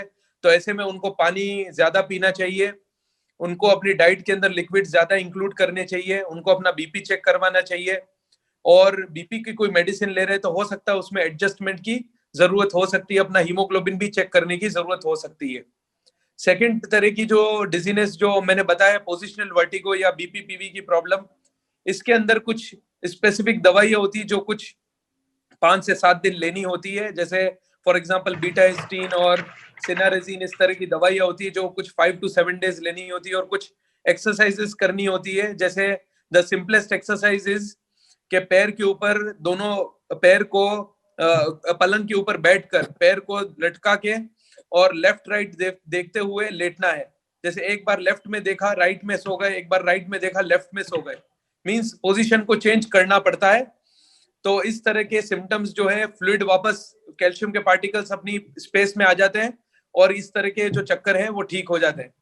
तीसरे तरह के चक्कर जो है जिसमें आदमी स्वे करता है या उसका बैलेंस बिगड़ता है, वो नर्वस सिस्टम की वजह से होता है। इसमें डेफिनेटली उनको चेकअप कराने की जरूरत है। कोविड में स्ट्रोक का इंसिडेंस थोड़ा बड़ा है, हमने देखा है कि बहुत सारे पेशेंट जो स्ट्रोक के आए हमारे पास, पैरालिसिस या स्ट्रोक के पेशेंट, उनके अंदर कोविड पॉजिटिव आया था। दिस मींस दैट कोविड के अंदर भी स्ट्रोक का इंसिडेंस बढ़ता है, बट डेफिनेटली ये सिम्टम बड़ा वेग है। मैं अभी ये नहीं कह सकता, उनको डरा नहीं सकता हूँ कि he suffering from stroke, but definitely अगर इस तरह का कोई सिम्टम है, उनका बैलेंस बिगड़ रहा है, तो they should check from a neurologist. उनको चेकअप करना चाहिए किसी न्यूरोलॉजिस्ट के पास। शुक्रिया। थैंक यू डॉक्टर, आपने बड़े तफसील से बताया कि 3 तरह की डिजीनेस हो सकती है, और या तो हमें खूब पानी पीना है या हीमोग्लोबिन टेस्ट करवाना है, ये जो आपने एक्सरसाइज बताई वो करनी उसके हिसाब से, या अगर तीसरी सिचुएशन है तो डॉक्टर की राय ले। बहुत डिटेल में आपने बहुत अच्छे से बताया, thank you so much. Welcome. मेरा नेक्स्ट क्वेश्चन, तो मेरा ये क्वेश्चन है डॉक्टर एहसान कत्थावाला से कि अगर सिम्टम ना हो तो भी क्या हमें विटामिन सी, विटामिन डी आदि सप्लीमेंट्स लेने चाहिए? बंद करो। डॉक्टर एहसान कत्थावाला। ये कैन यू हियर मी? हाँ जी बिल्कुल। तो आपका ये क्वेश्चन बहुत ही कॉमनली आस्क्ड क्वेश्चन है और काफी लोग इस क्वेश्चन को बार बार पूछते हैं। There are many studies that have shown कि विटामिन सी, विटामिन डी और जिंक हमारी बॉडी में एंटीऑक्सीडेंट्स का काम करते हैं, फ्री रेडिकल्स को कम करते हैं, बेसिकली हमारी इम्यूनिटी को बढ़ाते हैं। तो इन एलिमेंट्स का, विटामिन सी, विटामिन डी और जिंक का हमारी बॉडी में कम होने से कोई भी वायरल इन्फेक्शन हमको ज्यादा लग सकता है, जैसे कि इन्फ्लुएंजा या किसी भी तरह की वायरल बीमारी। ये पहले से ही नोन फैक्ट्स हैं। कोरोना के आने से इन फैक्ट्स को वापस एक उछाल मिला है। ध्यान से बात सुनने की जो है वो ये है कि अगर ये एलिमेंट्स हमारी बॉडी में नॉर्मल अमाउंट्स में हैं तो हमको इसकी कोई चिंता करने की जरूरत नहीं है। द डिजीज विल हैपन और will be worse in you according to statistics and according to studies if you are deficient in these 3 things, vitamin D, vitamin C और जिंक। तो अगर आपके बॉडी में कमी है तो आपको ज्यादा नुकसानदायक हो सकती है अगर ये डिजीज लगी, तो इसलिए आपको इन चीजों की लेवल बराबर करनी होगी। यूजुअली हमारे खाने में, जैसे सालिम मोहम्मद कागजी ने बताया था हमको पहले वाले वीडियो में, कि अगर आप आंवला खाते हैं या विटामिन सी, संतरे खाते हैं तो विटामिन सी बहुत मिल जाता है। जिंक भी हमारी बॉडी में, usually most people will have normal amount of zinc, ऐसी कोई डेफिशिएंसी की चांसेस कम है। लेकिन vitamin D is needed for strong bones and metabolism, और उसमें कई बार हम देखते हैं कि लोगों में कमी हो सकती है। तो विटामिन डी और लेने से इसका फायदा हो सकता है। सबसे इंपॉर्टेंट बात यह है कि अगर आपकी बॉडी में डेफिशिएंसी है तभी इन बातों का कोई इफेक्ट पड़ता है। Most people will have used normal amounts of these elements, vitamin C, vitamin D and zinc, and may not need it. Besides खाने में बहुत ज्यादा हमारे ये सब एलिमेंट्स होते हैं, जैसे कि संतरे में, आंवला में, और विटामिन डी फिशेस में होती है। अगर हम हमारे ऊपर जाके छत पे अगर थोड़ी बहुत कसरत करें, चलें, तो हमको विटामिन डी सनलाइट से प्राप्त हो सकता है। तो हाँ, आंसर इज कि if you feel that you are deficient in these 3 elements you should take supplements, क्योंकि अगर आपको डिजीज हुई तो that disease can be more devastating in people who are deficient in these 3 elements. लेकिन अगर आपको ये यकीन है कि नहीं, हमको आमतौर पे ये फ्लू वगैरह नहीं होते थे, वायरल इन्फेक्शंस बिफोर कोविड, तो may be you are good in levels and you do not have to worry about it. Extra precaution of taking these supplements or taking food rich in these supplements will not help, will not be a bad thing, so it should be done. रही बात, हमको सुबह सुबह उठते ही पहले एक बार अपने आप से कह देना चाहिए, सावधानी हटी दुर्घटना घटी। यानी आपको हमेशा तैयार रहना चाहिए। Every day is a new day and it should be the same way treated. And vaccine is not far away. Vaccine should be available within 4 to 6 months, ऐसा कहते हैं। इंडिया ने एस्ट्राजेनेका, ऑक्सफोर्ड वैक्सीन में invest किया है। सो हमको खाली ये दिन गिनने हैं, 5-6 महीने और निकालने। हमने 6 महीने निकाल चुके हैं, 6 महीने और निकालने। मेरी दुआ है कि आप सब सेफ रहें, सैनिटाइज रहें, और thank you for the question. जो नेक्स्ट क्वेश्चन है वो डॉक्टर एहसान पचीसा से है। मेरे हस्बैंड की शॉप है और दिन भर उनके पास कई लोग आते जाते रहते हैं और शॉप पे कस्टमर्स भी रहते हैं। उन्हें अपनी प्रोटेक्शन कैसे करनी चाहिए? हमारी कम्युनिटी में भी ज़्यादातर लोग जो है वो शॉप्स में जाते हैं और मार्केट में काफ़ी टाइम बिताते हैं, तो क्या प्रिकॉशंस की ज़रूरत है, इस पर आप थोड़ी सी रोशनी डालें। जी हाँ, आवाज़ आ रही है मेरी? जी हाँ, बिल्कुल आ रही है जी। देखिए, ये जो अभी वापस चालू हो गया है मार्केट में आना जाना, दुकानों में आना जाना, और जब तक छोटे स्टोर्स, छोटी दुकान की बात है, जैसे हमारे यहाँ कतर में सबके पास, सबके मोबाइल में एक ऐप दे रखा है गवर्नमेंट ने, everyone should have that app in their mobile, वो एतराज ऐप कहते हैं। और कहीं भी जाने से पहले, किसी दुकान में जाने से पहले, मॉल में जाने से पहले, हॉस्पिटल, रेस्टोरेंट, कहीं भी आप जाएं, आपको आपके मोबाइल में वो ऐप दिखानी पड़ती कि यू आर नेगेटिव, उसमें ग्रीन कलर आता है, तो उसको अलाउ करते हैं मार्केट में और कहीं भी जाने के लिए। तो it is very safe for everyone whoever is serving them. पर हमारे देश में, इंडिया में, इट इज़ नॉट पॉसिबल, ऐसा कुछ होता नहीं है। एनीवे, तो हमको सबसे पहला ध्यान तो ये रखना है कि कम से कम लोगों को हम अलाउ करें। एक बार में 2 या 3 जने, अगर छोटी दुकान है 2 या 3 जने, बड़ी दुकान में 4-5 जने भी हो सकते हैं। कम लोगों को एक टाइम में अलाउ करना है। दूसरी बात, उनको यू मेक श्योर कि सभी ने मास्क पहन रखा है जो भी अंदर दुकान में आ रहे हैं, और हमको भी मास्क पहनना, जो दुकान में दुकानदार हैं उनको भी मास्क पहनना है।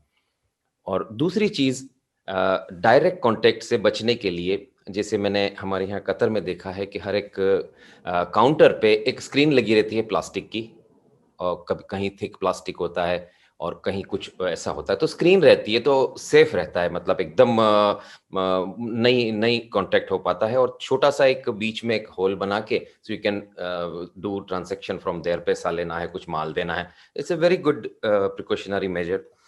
और दूसरी चीज़, जैसे डॉक्टर सालेह मोहम्मद ने बताया था कि it should be well aerated, जो environment should be well aerated, उसमें हवा आने जाने का और खुला हुआ होना चाहिए, जितना खुला होगा अच्छा है। कई बार कुछ बंद स्पेस में भी मतलब जाना पड़ता है हमको, बंद स्पेस में, क्लोज स्पेस में भी डीलिंग करनी पड़ती है। उसके लिए मैं चाहता हूं कि मैं, एक सजेशन है मेरा कि जो एक दुकान में, छोटी दुकान है या बड़ी दुकान है, 1 या 2 हेपा फिल्टर्स कहते हैं इसको, हेपा फिल्टर्स।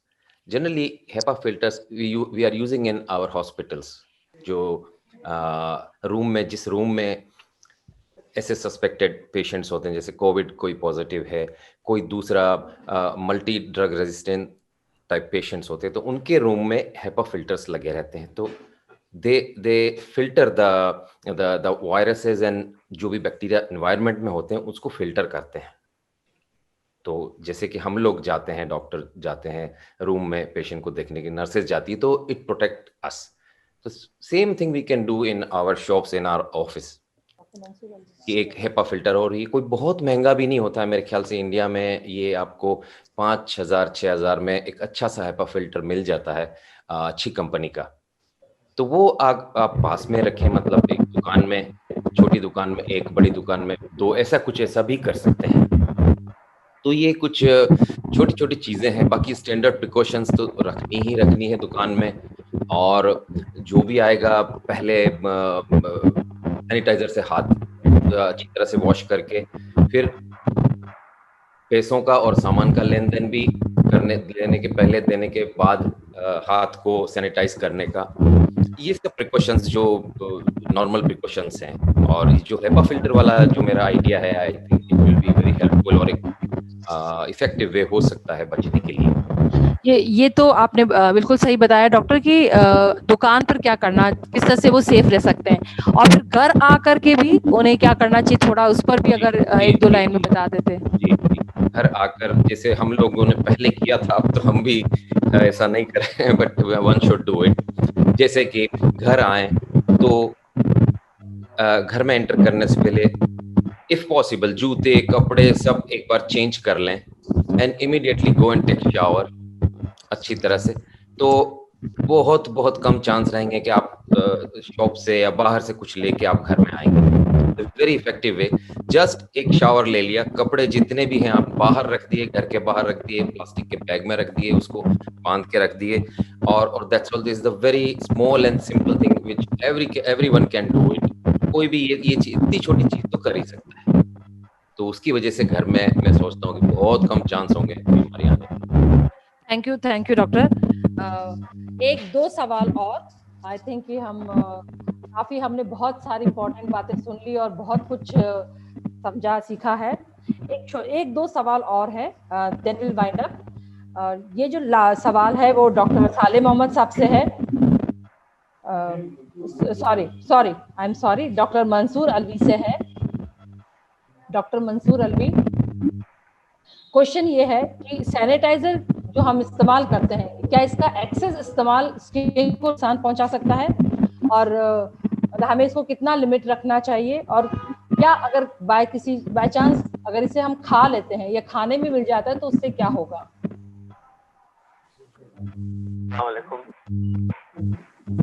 सैनिटाइज करने के बाद जब तक है आपको एक्सेसिव इस्तेमाल तो डेफिनेटली फंगल इन्फेक्शन होना, डर्मेटाइटिस होना ये आम बात है, लेकिन फिर भी आपको सैनिटाइज करना है, अपने हाथों को सैनिटाइज करना है, और जहाँ कुछ टच कर दिया आपने उसको सैनिटाइज करना है। मतलब 2 महीने से हम प्रैक्टिकली बात बता रहा हूँ मैं, 8-9 महीने से बराबर सैनिटाइज हम लोग कर रहे हैं। इसमें स्पिरिट होता है, अल्कोहलिक होता है, फिर कुछ उसमें डाइल्यूट कर लेते हैं, अपने ग्लिसरीन मिक्स कर लेते हैं, पानी मिक्स कर डाइल्यूट कर लेते हैं, लेकिन फिर भी इतना इस्तेमाल करने के बाद भी कॉन्ट्रैक्ट डर्मेटाइटिस के और फंगल इन्फेक्शन के चांसेस इतना नहीं है जितना अपन बात करते हैं।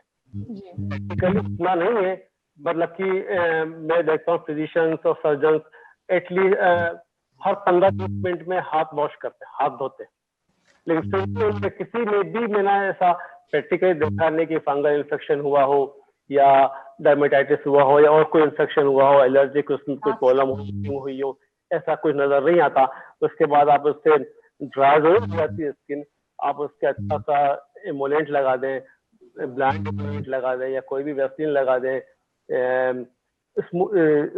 सूदिंग आइटम लगा दें, तो इसका बहुत ज्यादा इफेक्ट नहीं आता। आप फ्रिक्वेंटली इस्तेमाल करें और आराम से इस्तेमाल करें।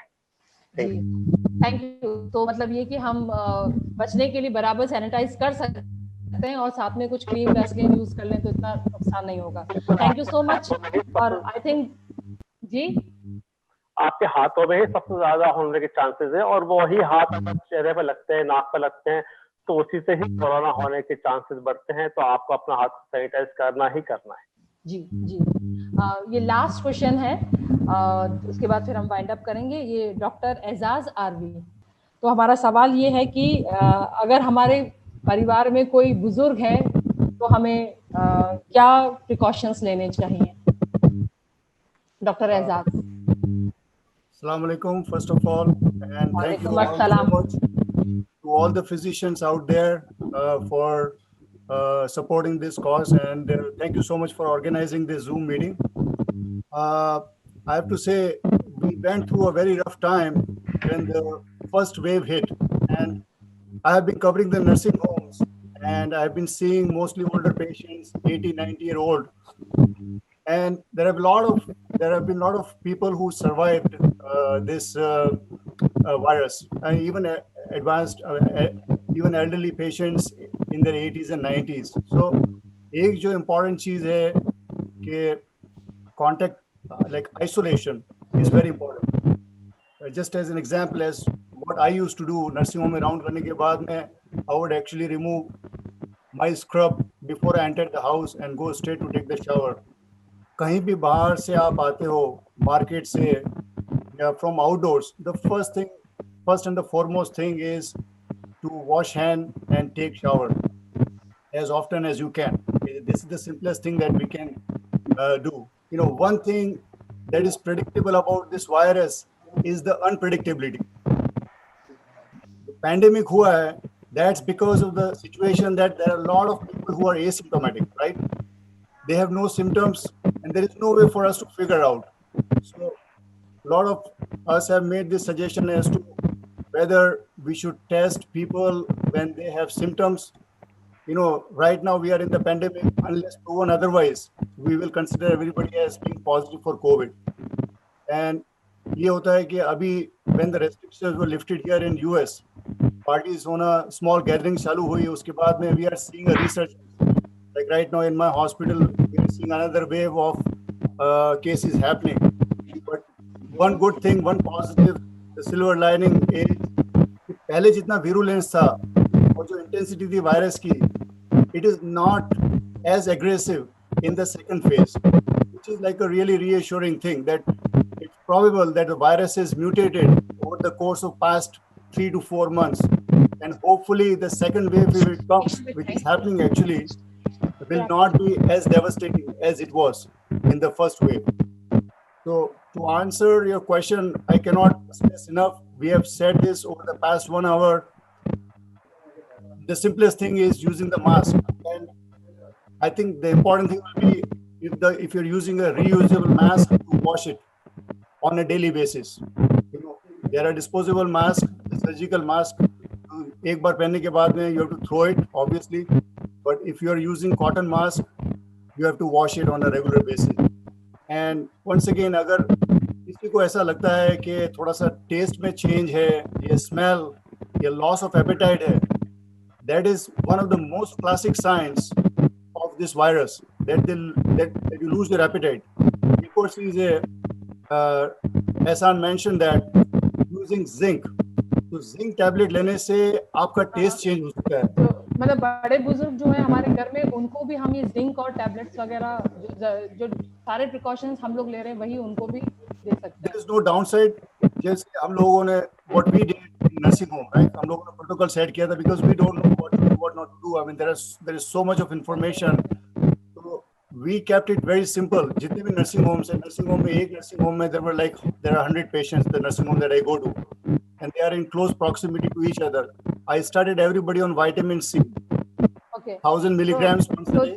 अगर बुजुर्ग भी है तो Vitamin D3 minimum 1000 units once a day. These are available over the counter. इसके लिए कोई prescription की जरूरत नहीं है. And zinc tablets if possible. But I think our natural way of acquiring these antioxidants is amla. I mean, if you are having a good consumption of amla, which is easily available, that would be the best way to go ahead, and it's a natural way of acquiring these antioxidants. So that will be my suggestion. And then once again, if the gatherings have to be contained, right? जैसे मरसे हैं, these are small gatherings. यहाँ पर resurgence होता है, and there is no way you can maintain like a 6 feet distance when you are indoor, like when you are 3 to 4 people. It's not going to be possible. So it's going to be tough, especially with winter coming, with the flu season coming. It will be a tough battle to find out कि भाई flu है कि COVID है. So if anybody is having any symptoms, right? कि बुखार चढ़ रहा है, कि coughing है, cold है, बिल्कुल सही. get tested.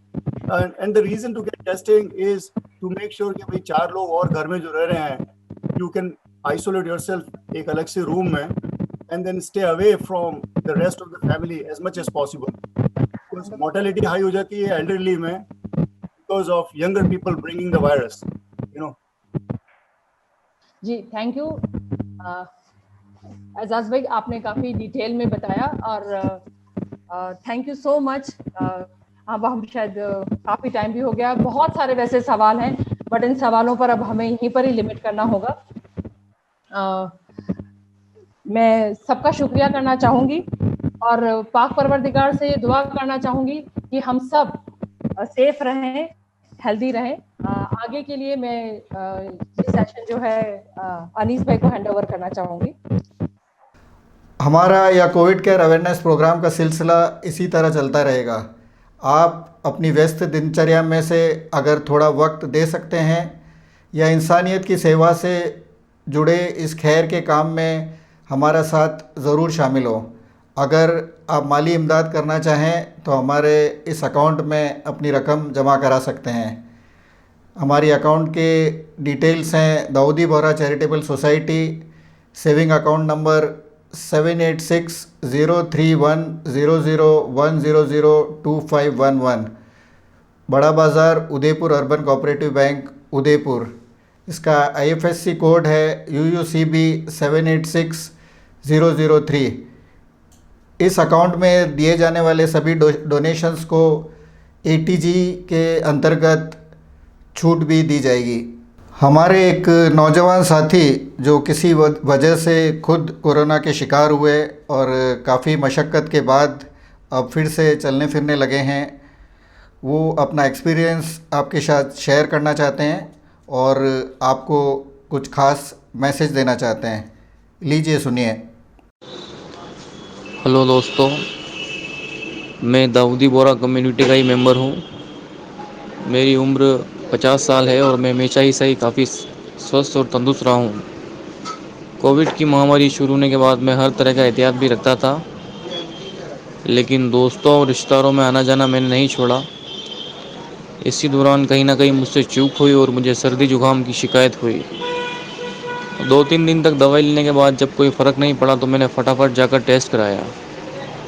टेस्ट नेगेटिव आने पर मैं बड़ा निश्चिंत हो गया, लेकिन मेरी तबीयत दिन ब दिन बिगड़ती चली गई।